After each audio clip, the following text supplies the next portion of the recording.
저희 엄마가 관절염이 있으셔도 저도 관절염이 오는 것 같아요 라고 얘기를 하시는 분들이 의외로 많으세요. 그래서 아마 유전이다 이렇게 얘기를 하시는데 갑자기 그런 소리들이 좀 더 많이 난다거나 그 소리하고 동반돼서 통증이 있으시다거나 거의 보면은 이제 위에 무릎뼈와 아래 무릎뼈가 거의 붙어 있고 가장 중요한 건 쪼그리거나 무릎 꿇는 이런 자세를 좀 피하시는 게 일상생활에서 가장 중요하다 이런 생각이 듭니다. 아, 4단계 심각하네요. 네.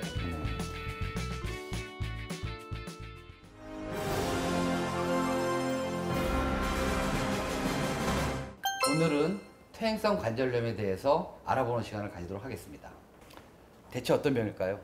퇴행성 관절염 뭐 가장 흔한 병이고 네. 쉽게 말하면 퇴행성 관절염이라는 거는 일종의 노화잖아요. 네. 일반적으로는 무릎 안에서 연골, 연골판, 인대, 뼈 이런 부분들이 노화나 여러 가지 원인에 의해서 서서히 망가지고 있는 상태 그런 걸 퇴행성 관절염이라고 하고 그런 경우에는 무릎 관절 안에 물이 생기기도 하고 관절을 싸고 있는 막이 염증이 생겨서 붓기도 하시고 통증이 생기죠.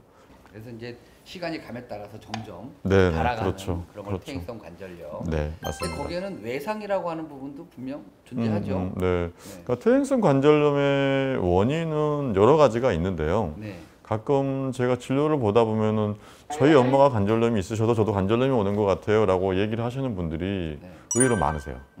그래서 아마 유전이다 예. 이렇게 얘기를 하시는데 관절염 자체를 유전으로 물려주기에는 조금 어렵고요. 그렇죠. 관절이 이제 어머님이나 아버님이 다리가 이렇게 휘어 있는 경우가 있으세요. 아, 그래서 이게 관절염을 유전으로 받는 게 아니라 관절염이 올 수 있는 어떤 조건, 무릎의 모양 이런 거를 선천적으로 좀 물려받았다 이런 경우라든가 두 번째로는 이제 과도한 외상, 교통사고라든가 뭔가 낙상이라든가 스포츠 활동을 하면서 반복적인 충격을 받고 그러면서 연골이 찢어진다거나 인대가 상한다거나 그 이후에 관절염이 오시는 경우.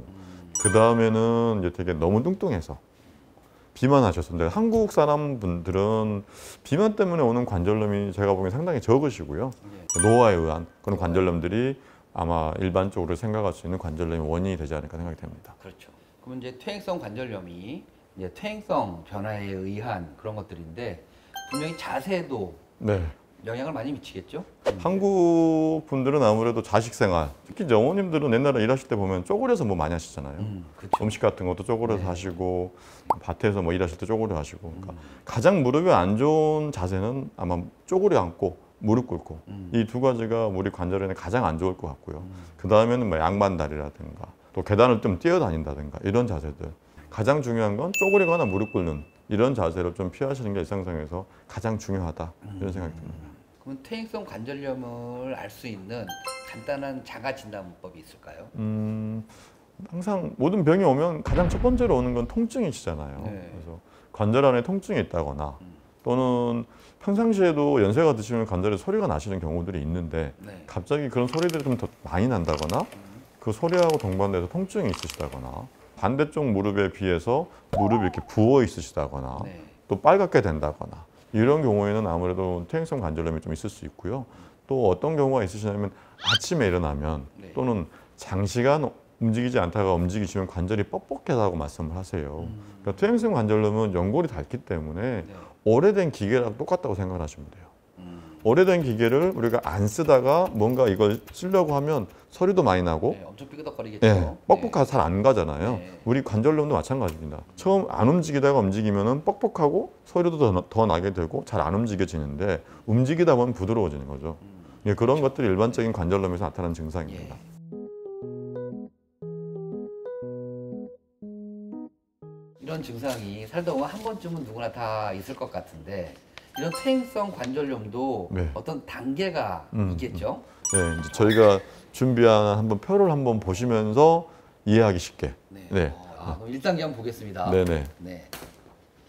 뭐 이제 1단계는 어찌 보면 약간의 엑스레이상에는 퇴행성 변화는 있는데 네. 거의 정상에 가까우신 분이라고 생각하시면 되고요. 특별하게 돌출된 부위도 없으시고 네. 정상에 가깝다라고 생각하시면 됩니다. 네. 네. 그러면 2단계 보겠습니다. 네네. 2단계입니다. 근데 여기 좀 높이가 낮아졌네요. 네네. 무릎하고 무릎 사이에 그렇죠. 관절의 저 빈 공간이 네. 좁아졌어요. 네네. 그러니까 무릎에서 우리가 엑스레이를 볼 때 이 뼈하고 매 사이의 간격이 네. 비교적 넓어야 좋으신 거거든요. 그렇죠. 근데 이제 이쪽 사진 두 번째 사진 같은 경우에는 약간 좁아졌잖아요. 네, 맞아요. 그러면은 이 안에 있는 연골이나 연골판이 닳거나 찢어졌을 가능성이 좀 있으신 거죠. 네. 그래서 약간 진행이 되고 있다 네. 생각하시면 되고, 어떤 경우에는 이 단계에서는 이제 골극이라고 그래서 네. 불필요한 뼈들이 조금 자라납니다. 네. 약간 돌출이 되어 있고 조금 뼈 조각도 좀 있는 것 같으시고요. 네. 네. 여기 뭐가 보이네요. 네네네. 3단계는 조금 이제 차이가, 얘들은 보면은 좀 이렇게 좌우 균형이 안쪽 바깥쪽이 맞는데요. 네. 세 번째는 보면은 이제 안쪽에 연골이 좀 많이 좁아지면서 예. 바깥쪽은 넓게 보이시죠. 네. 그러니까 엑스레이상을 봤을 때도 좀 현저하게 차이가 나게 안쪽이 좁아지고 바깥쪽은 좀 넓어져 있는. 되게 이런 경우를 보통 우리 3단계라고 표현을 하고, 골극이라는 산 것도 더 많이 자라나게 됩니다. 그렇네요. 네네. 그런데 보면 이 뼈가 뾰족뾰족하네요. 네네. 그런데. 네. 자, 그럼 이제 4단계. 네, 4단계는 거의 이제 네. 뼈하고 뼈끼리 붙어가는 단계여서, 아, 이런 네네. 거. 아, 이런 네네, 거. 네. 거의 보면은 이제 위에 무릎뼈와 아래 무릎뼈가 거의 붙어 있고, 거의 붙어 있는 게 붙어 있습니다. 그리고 바깥쪽은 이쪽이 붙으니까 이제 상대적으로 무릎이 이렇게 틀어지시기 때문에 네, 그렇네요. 바깥쪽은 벌어져 보이는 거고, 네. 되게 이런 경우는 이제 뼈끼리 부딪히시기 때문에요. 통증도 상당히 심하시고, 그렇죠. 네, 뼈에 뭐 MRI 같은 거 촬영해 보면 부종도 있고, 연골판이란 부분이 아마 있어야 되는데 연골판도 아예 없으신 경우고. 지금 위에 뼈하고 아래 뼈 축이 쫙 맞는데 여기 네. 지금 이 축하고 그렇죠. 이 축이 완전히 어긋났어요. 네, 지금. 네, 네. 여긴 축이 이렇게 올라가고 있고 그렇죠. 이 축이 이렇게 내려오고 있어요. 네, 이렇게 되시면 네. 이제 아무래도 체중이 이쪽으로 더 쏠리기 때문에 네. 이 뼈가 이제 괴사가 되거나 음. 또는 깨지는 분도 있어요. 간혹. 어. 그래서 이제 살짝 삐끗했는데 아프시다 해서 못 걷겠다고 보면 이런 데가 이제 골절이 좀 돼서가지고, 어떻게 보면 스트레스 골절이죠. 그런 게. 그렇네. 갑작스러운 외상 때문이라기보다도 네. 서서히 이제 하중이 너무 쏠리기 때문에 생기시는 겁니다. 아, 4단계 심각하네요. 네, 네. 향후에 치료와 관리에 대해서 알아보도록 하겠습니다.